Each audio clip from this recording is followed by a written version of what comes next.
Okay, so my center, we're going to talk about differentiation kind of in general, and so just some reminders and some tips for you to use in your classroom. So I'm going to use an anchor chart with you, and let me just remind you about anchor charts. They're really important when you're doing instruction with children, especially that core instruction. They are not effective if you don't make those charts with the children. So if you're going to do an anchor chart, you either need to do it a couple of ways. You either create it with them in front of you, or you need to create it and reveal a little bit of it at a time so that they're seeing that and participating in that. So I'm going to actually create the first one with you guys, and then I'll reveal with the other groups as we go through. So I wanted to share these texts with you. This is Diane Hecox, and this is Carolyn Thomason. These are actually the texts that I'm using for my class right now. Both of them are kind of a step-by-step to differentiation. Ms. Coxsaddle's ordering some of these for us. Maybe next fall before we have any money, because you know we're kind of broke right now. But we're hoping to do a book study with that so that we can kind of walk through, because it gives, down to the detail of how to do differentiation.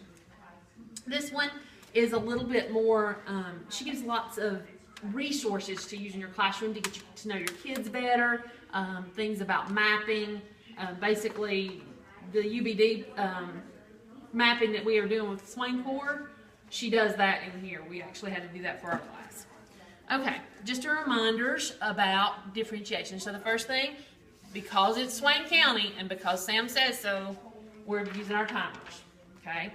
And we're seeing that for the most part being used really well and utilized. I think there's a little bit of tweaking we need to do to make sure the transitions are smooth and we're not wasting time in between. And we're going to talk a little bit about it as we go through. So one thing you can do to make sure this transitions are smooth is have your rotation chart. So you saw our rotation chart up on the, I'm spelling that correctly, I am, up on the board in there.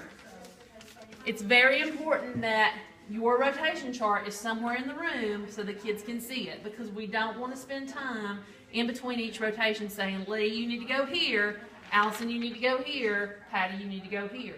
Because I'm seeing that a little bit, and so by the time I do that for the whole class, in between every rotation, I've wasted a whole rotation time after it's all over with. So we want to make sure that it's up, the kids know what to do, we've practiced that routine, and they're ready to go within that.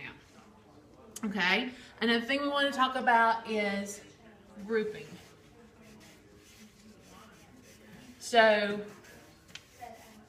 most teachers have like 20 kids, let's say, and so they're doing 4 rotations, so they're doing 5 in each group. But that may not be the best grouping situation for your children. It may be that Lee needs a group by herself, or Lee and Allison need a group by herself, and Patty's group might have 7 kids in it rather than 5. So we want to make sure we're giving them that instruction that they need at the right time, as we quoted that Lorna Earl quote, and making sure that those kids are getting what they need. Because I know, like, in a 5th grade classroom right now I'm thinking of, there's one kid in there, he's here, and all the other kids are at least here or above. There's no touching the same levels there. So he really needs a group by himself. And so we need to think about doing that. Also with our grouping, and I'm going to put number size right there, the types of grouping that we need to do